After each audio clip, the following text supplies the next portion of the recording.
Debora that was murdered by some Hausa's boys. Please, I would like to ask this question to all Muslims. Is this really what our religion all about? Is this what we call religions of peace? Because if we as a Muslim can do this to a fellow human being and we preach love, peace, that means we are not practicing what we are preaching. Firstly, if we should look at it, these people are students.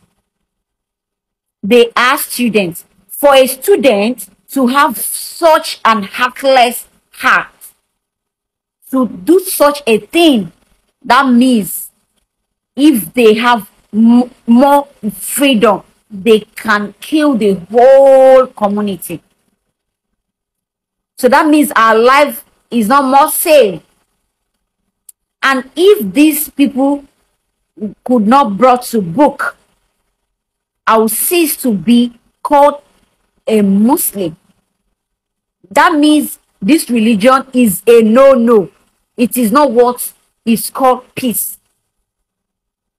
Because we said it's a religion of peace, and yet we keep fighting, killing people.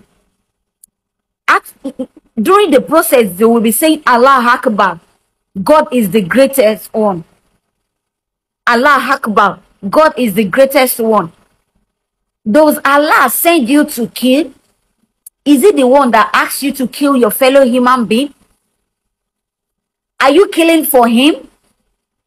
Does he send you to do that?